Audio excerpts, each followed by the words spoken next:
100%? Are you 100% right now? How you doing, guys? Um, good question. I don't know. We'll see. I have a couple more days, and I've done a lot of work up until this point, and yeah, I've done everything needed to get back into playing shape, and we'll see on the night. So are you planning on being there for game one? That is the plan. So right now, but yeah, again, it's a couple more days, and I think that can make a difference. So every day gives me a bit more time to get even better, So working. Over here, Abby. First of all, how are you feeling? And what can you tell us about the injury and what you've been working on to come back? Yeah. I'm feeling better each day. It's been a long process, I'm not gonna lie. It's been tough to sit out, obviously. But I've tried to stay as engaged as I can with the team and be around the team and do my work and then be with the team.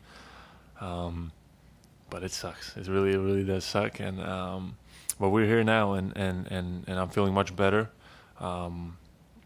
I put in a lot of hours to get to this point, and look forward to getting some action on the floor. Yeah, how exciting is this opportunity to be playing in the NBA Finals?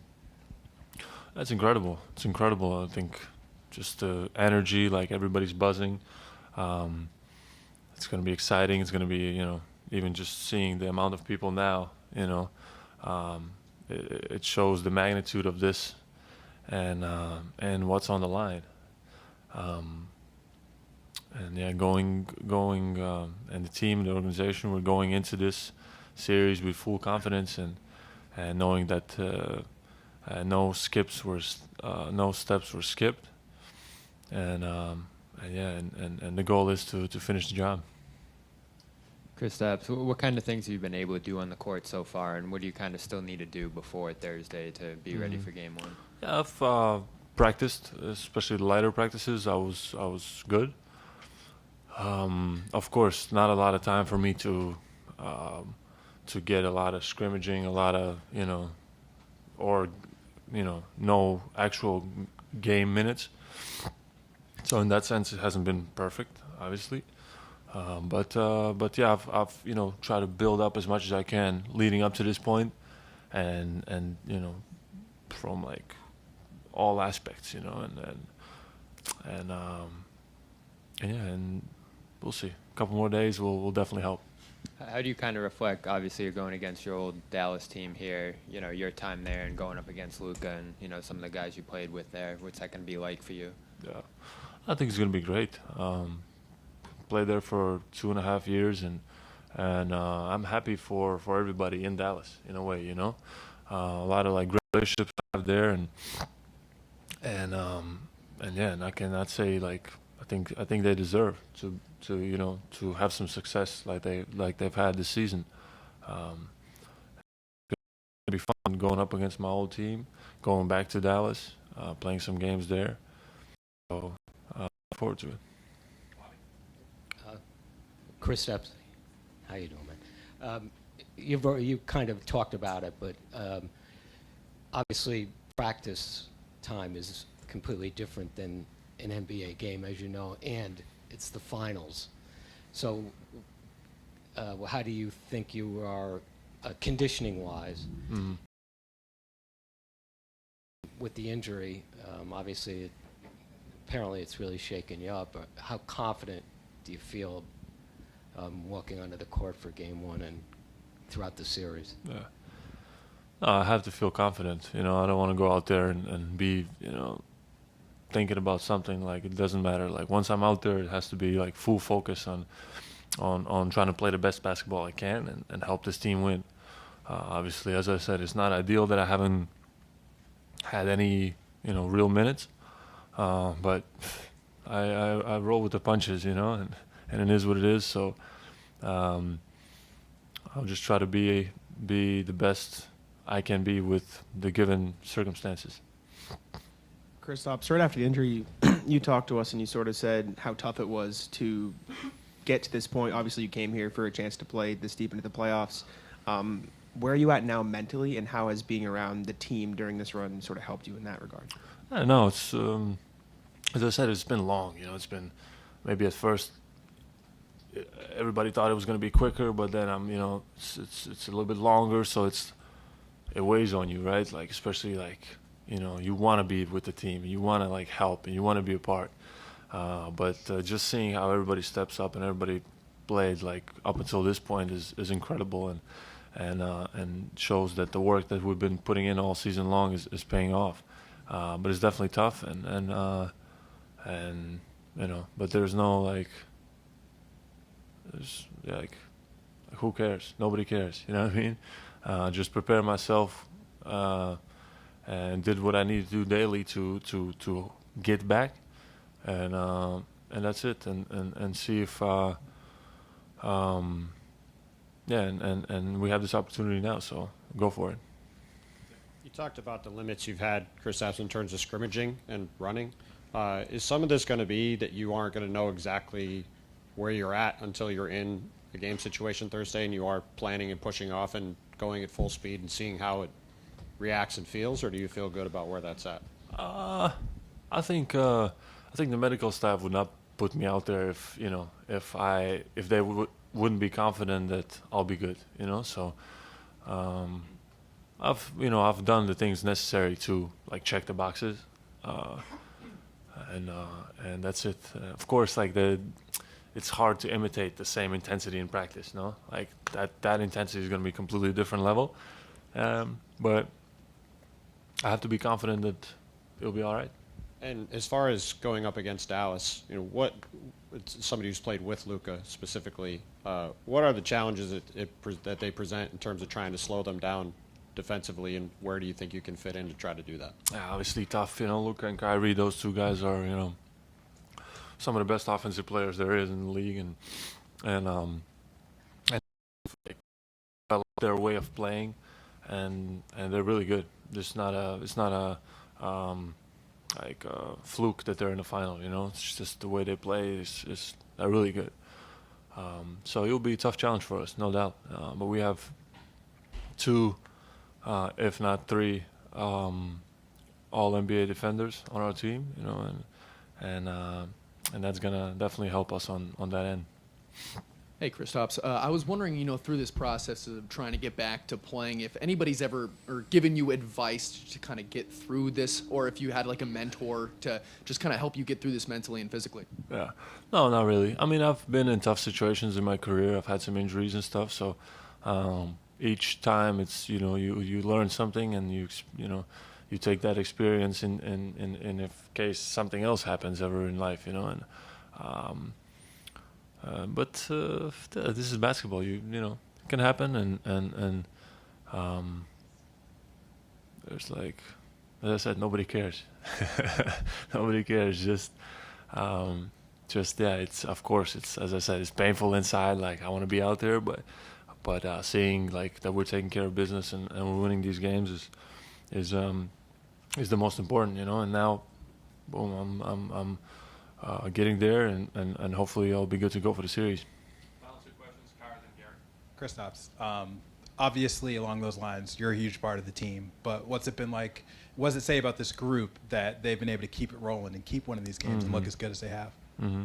Yeah, I think it speaks volumes for the whole roster. Like, obviously we've had, throughout the season, we already went through some things. Some guys were out, so the lineups were changing, and we've kind of prepared ourselves for this. But seeing like the level that Al was playing at, and other guys that stepped in and had minutes, like it just shows that the work that they've been doing throughout the season is paying off, and it's paying off in the most important moment. So it's good to see like everybody locked in as a group and playing this level of basketball.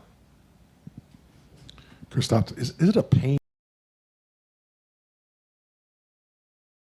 free at this point?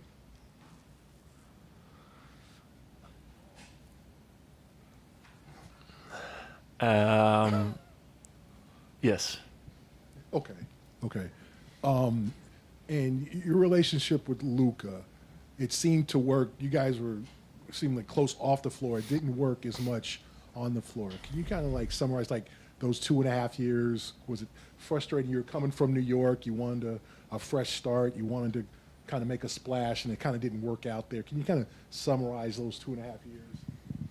I don't know if I want to like. Obviously, it didn't work out. I think it was, Once the trade happened, I don't know. I don't want to go. I'm not even thinking about that right now. You know what I mean? I'm focused on the job ahead, and we can talk about that later, brother. Joe, is the team planning on having Porzingis there for Game 1? What did he say?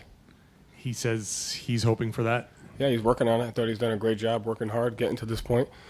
Has gone through the practices, and we still have to see how he responds, each day to the what he's doing from a physical standpoint. So I think he's on pace, and he's doing everything he can to get back. So we'll see how he feels tomorrow. We'll see how he feels the next day, and see how he feels heading into the game. And separately from Porzingis, with this long layoff, is there any kind of tendency for things to be kind of like an overthinking kind of thing? Because usually when there's a lot of time, there's a lot of time to kind of like go down roads. Maybe you overthink from your perspective or from the outside perspective. What's the challenge there in making sure you found the right game plan and that you haven't gone like too far the other way? I mean, what constitutes the right game plan? If you win, I mean, you could not do things well and win. You could do a bunch of things well and lose. So, I'm not quite sure what constitutes the right game plan. We have a specific set of things heading into the series that we're looking to take away, and we have a specific set of things that we have to live with. And then on the offensive end, we have a specific set of things that we want to get to. But at the end of the day, I think both teams thrive on open-mindedness and constant adjustments, whether it's on a free throw, after a quarter, after a game. So, both teams are very open-minded to doing different things within a game. So there's non-negotiables that you have to have heading into a series like this, but you got to be ready to get to anything and everything because of the versatility that both teams present on both ends of the floor. And I think that's the most important thing, is having a clear understanding of what we're willing to live with, what we're willing to take away, and then where are the things that we have to be ready to be open-minded to, kind of on both ends. That's sub-patterns, it's adjustments, that's everything. So every game is going to present a unique challenge, I think, because of the versatility of both teams. Joe, what's that process going to be like of integrating Kristaps again? Obviously, you're going to rely on medical quite a bit, I'm sure, for minutes limits and stuff like that. But just in terms of how he's adapting to the intensity of the series, how he's adapting to just kind of getting back to the things that you guys do, how are you kind of anticipating that process going? Yeah, I mean, he's been playing basketball for 30 years, and he's been playing in intense situations his whole life, so I don't think that'll be much of an issue. I think everything was just dependent upon, obviously you can't simulate the speed and the intensity of the game, which I think just comes with a little bit of reps. So KP's a great player. I think just because you've been out for a month doesn't mean you have to relearn how to play basketball. He's been doing a lot of great things for his career. He's done a lot of great things for us this season on both ends of the floor, with physicality, with intensity. And I expect him to pick right back up where he left off. But obviously, there'll be a little bit of rust. But just not concerned because of the work that he's put in and what he's done in his career and what he's done in this season for us. And you guys had a lot of success in crunch time in the late games, last series in particular, coming off the regular season. What would you most attribute that to in terms of what you guys did well there and, maybe adapting to the different things that Indiana threw at you in each game in that spot? Everybody's definition of execution is result in making shots. So we made shots. If the ball didn't go in, then, the narrative would have been we didn't execute late game. So in order to execute late game, you got to make the shot. From an outside perspective. From a process-oriented perspective, our attack was good. Our pace was good. We got into actions between 16 and 17 seconds. We got to our spacing. We made the right play. We didn't turn it over, and we made shots. So you have to do that. In order to win games, you got to make shots in close games. It's one of the most important things. But I like the process of what we got into, how quickly we got into it, and I liked our spacing, and I like we made the right read at the right time. Joe, right after the injury, Kristaps sort of spoke to us about how, not necessarily disappointed, but frustrating it was to get to this point and not be able to play in these big games. How have you seen him sort of balance the natural anxiety and eagerness to get back on the court with also having to just understand that there's a process involved to get 100%. Yeah, I mean, one of the best things he's brought to our team this year was his ability to just kind of stay balanced. I mean, he's one of the more seasoned players. He's been through so much. He's played in the New York market. He's played in Dallas. He's played in Washington. Now he's played here. So he's kind of seen what the NBA is from every angle. And he doesn't get too high. He doesn't get too low. So I think he's continued that even throughout this rehab process, trying to get back to. But it was something that kind of I thought helped us throughout the entire year. Just kind of the way he approached every day. Joe, throughout the playoffs, you guys have taken some strategies to let teams get like good looks in the paint, just to make sure they don't get like open corner threes. How has the team been at like accepting getting scored on at times so that you can win the math game long term? And how much of a challenge is it to like get scored on consistently, knowing it's kind of the right thing to do and not let that affect you on the other end? Yeah, the most important thing is what seems to be good might not always be good, and what seems to be bad might not always be bad. And so I think the term giving up good looks is relative, because it's all based on the points per shot and the points per possession and the situation and what you're willing to live with at that particular time. And so I think at the end of the day, the best thing our team does is they have situational awareness to what a team's strengths are and to what a team's weaknesses are, and what can we do to get them to go do something that they're not wanting to do or used to doing. And that's the most important thing. And so and then able to have the emotional toughness to withstand things that you have to go through. I think especially in the playoffs, like there's no such thing as stopping a team. There's leverage and risk management. Like, what are you willing to take away and what are you willing to live with? You have to live in those spaces. And when you're in those spaces, you have to be willing to fight for that. And then you got to be open-minded and ready to go to something different when it's necessary. And a lot of that has to do with situational basketball. Are you winning? Are you tied? Are you down? And all those things matter. And so the most important thing is that our team brings a high level of physicality, high level of toughness, but then an open mind to like, hey, here's how the game's going and here's where we need to adjust to. It's one of the best things the guys have done this year. Joe, with 10 days between series and a week between when Dallas won, everyone's going to create narratives, storylines, what to watch, who the pressure's on, all of that. Do you tell your players to pay attention to those things, ignore them, accept them, who the pressure's on, who's the best player in the series, who's the fifth best player in the series, why Jason didn't smile wide enough when Jalen won his MVP? Like, all of that is coming in. How do you tell your players to digest those, if at all? Every player handles it differently. I think our guys have been through a lot. We have a relatively young team, but a tested team of what the NBA brings you over the course of, a season and a career. And so everybody handles that differently. And so you just trust what the guys have gone through and the process that they have. Sometimes it's good for people to hear it. Sometimes it's good for people to ignore it. Sometimes it's good for people to understand it. It just depends. I mean, everybody is different. At the same time, you talk to your collective mindset about, here are the truths. The truth says there will always be expectations because that's what we set for ourselves. The truth is, pressure is nothing more than an opportunity that you have that'll be there tomorrow. It'll be there 5 years from now. So you have to normalize some of this stuff because it's always going to be there regardless of the situation that you're in. Some of it is based on how you handle it as an individual. And can you recall your mentality going into the finals 2 years ago as an assistant? Not really. No. You just forgot. I didn't forget it. Was just what do you remember about that series and your role and kind of the team? Yeah. I didn't really have a role in it because it wasn't my scout, and the way we just did things differently. And so I didn't really have much of a role in it. I'm more of just a natural observer. But the thing I remember the most was like you kind of brought it to your attention. What goes into winning a regular season game is no different. What goes into winning a playoff game, and just because it's the finals doesn't mean you need to focus on anything other than executing the details that are important. There were plenty of quote unquote adjustments, blah blah blah, and all that stuff. And at the end of the day, we didn't rebound the basketball, and we didn't make shots down the stretch, and we lost some of the margin. So I was able to look at it from the behind the bench and say everyone's trying to make this out to be such an emotional thing in a situation, and it really comes down to the details. The team that plays the hardest, the team that executes, the team that makes the more plays, the team that dominates the margin, that's the team that wins. And it's the same no matter what. And we got to fight to keep that mentality.